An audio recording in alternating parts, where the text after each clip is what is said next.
Hello, everybody, and welcome back to another episode of The World's Pink Ward. Episode 11 coming at you this time. Trevor McNeil once again, and we have one more semifinals match to cover before we get into the World's Finals happening tonight.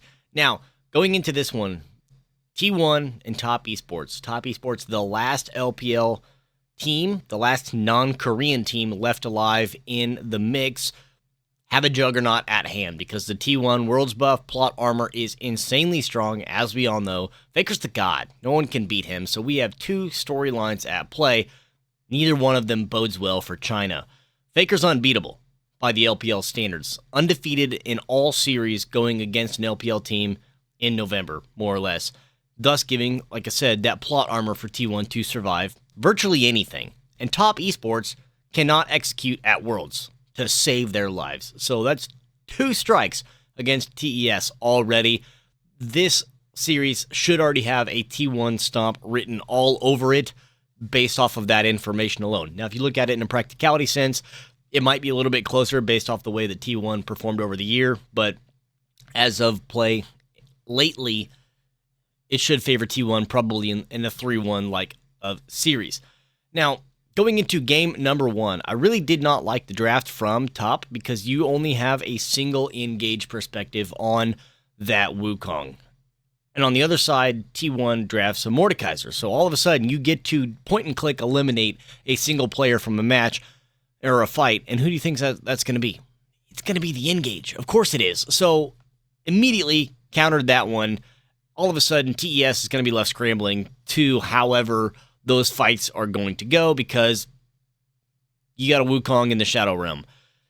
Sorry about it.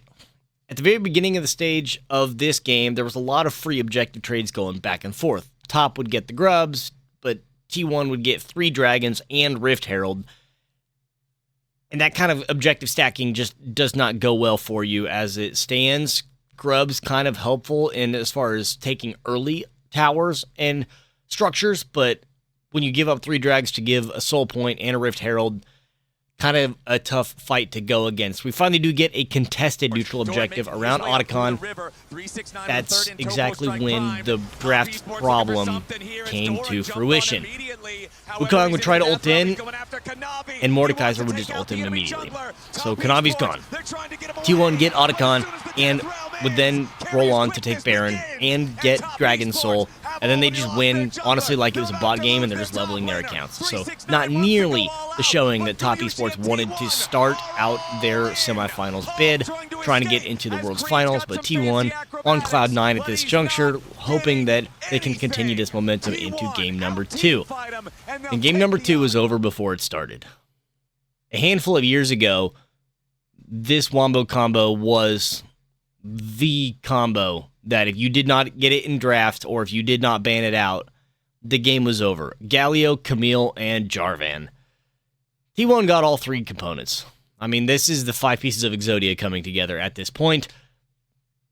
There's little to nothing that Top Esports can do against a team comp like that other than looking for some way to find disengage, and they didn't draft any disengage, or at least not nearly enough that would be able to get them to survive that sort of dive composition. Now, they do get early prio on the jungle objectives. They got Dragon, they would get 3 grubs, but about 12 minutes into the game, a sequence of greed would start to punish both sides relatively fairly. T1 would kill a greedy Jackie Love, who would flash forward into a choke point.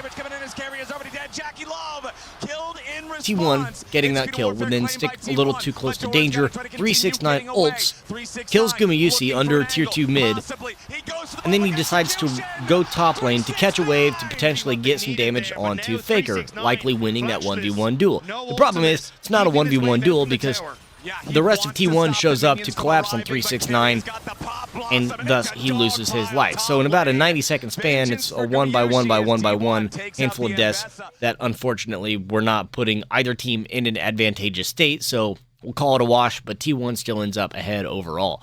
We finally do get to see the luxurious Wombo combo that T1 drafted, flawlessly executed. Did it a couple of times, but this one was more specific as Top was just converged on from all angles.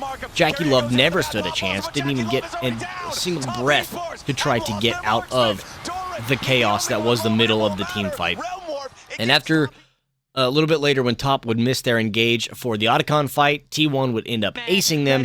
They look for one last pick, looking for a flank, but carry up kind of ahead of the game, outflank the flanking maneuver that was already existing, locks everyone down. A few minutes later, T1 would just walk it down and get a very quick win in 27 minutes, faster than game number 1. So already, T1 is taking care of business, and they are not wasting any time whatsoever. They're on a speed run to finals any percent. Now we get to game number 3, where signs of life potentially from Top Esports. Jackie Love and Kanavi both get signature picks. Kanavi on the Kiana as well. Jackie Love on Draven, notoriously good at it. But the problem is, again, as we see with every other Draven composition, if this Draven does not get going, the game's going to be really hard for them to play. Now, Top, again, off a draft with comfort picks. Off of the first few kills that Kanavi gets, great. Gold lead is going their way. They're having a good time. Kanavi's getting ahead. But the problem where all of a sudden Kanavi's latest kill comes in is at the 11-minute mark, where it's a 3v1 dive under tower, and Kanavi comes in to basically just last hit the champion and does not give Draven the opportunity to cash out the adoration stacks. And that would have significantly impacted probably the rest of the game, to be honest. So the fact that Draven only gets an assist there instead of the kill is about 1,000 gold swing that Draven would miss out on. At the 14-minute mark, the only lead for Top Esports, Kanavi just gets one shot. And then there's no other damage on the team because Kanavi has all the gold, has taken all the kills to this point. Congratulations, you have a fed Kiana, but at this level of play, that doesn't really matter. This isn't bronze. And T1 would then ace them. A minute later, Kanavi runs it down. And Top Esports, they get the Herald at least, but Kanavi's dead. 3 minutes later, 18-minute mark, Kanavi ults a Pantheon into the middle of river, no terrain, so doesn't get a stun off, doesn't get any CC lock, doesn't get any kills out of it for Top Esports. Instead, it goes the other way, where T1 gets a pair of kills, and things are starting to look dire at this point. 2 minutes later, Kanavi gets picked.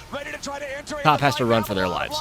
2 minutes after that, Kanavi's trying to leave his base because T1's running it down.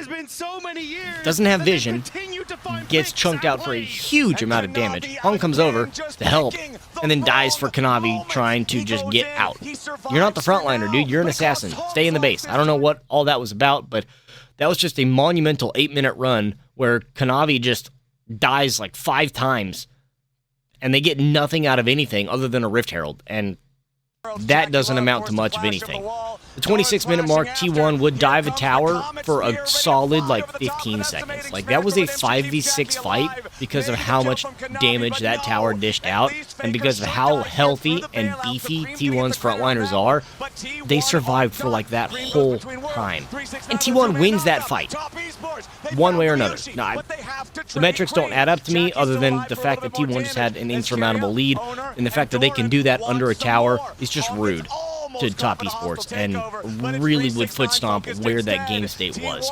And about a minute later, Kanavi, again, would get hit by a Gumayusi ass arrow as they were around the river working on Baron, and he still had flash up. Could have flashed the wall. Now, don't get me wrong, that terrain is a very difficult terrain to flash. If you're an average player, those players should know enough that they know the range the limitations are, but at least try. Instead, the flash was left on cooldown. We're saving it for next Worlds because Kanavi goes down, and that guarantees that T1 gets the Baron and then walks it down for victory. So 3 very, very quick games for T1, all sub 30 minutes, if I do recall correctly, that was the statement made. So we get the timeline that we probably didn't expect to see. A Telecom World Finals. And I don't know how long it's been since we've seen one of these, but KT Rolster and T1 both qualifying, both making it to the championships. It is Korea's year once again. They will face off here tonight for that Summoners Cup. Of course, we have to know now, is T1 going to three-peat? They've made it this far against all odds. Faker's the greatest of all time. There's no doubt about it. Qualifying for the championships 8 of the 10 years that he's gone to Worlds is just an absurd stat. They were talking about it on the analyst desk. There is no comparison to a real-world athlete that has done anything of the same caliber at the same level of consistent success with an adapting game that you have to play. There is no comparison. Faker is the greatest of all time at his respective sport. Let me know down below if you disagree with that. If you think that Faker is A, not an athlete, because there's going to be a lot of arguments to see that if that ever crosses into the traditional sports world. And B, if you think that T1 will get their forecasted three-peat at this point. I mean, the scripts look like they're pretty well written in stone. It's going to take a hell of a performance from KT Rolster to be able to fight back against that narrative. But of course, once again, finals are tonight. The videos for the recap of finals should be up in the next 24 to 48 hours, time depending on that one. But thank you again for watching. For now, we're going to take a quick break. Make sure you get your afternoon nap in for those on the NA timeline. Reset, recall, and let's refill our awards. I'll see you guys in the next episode.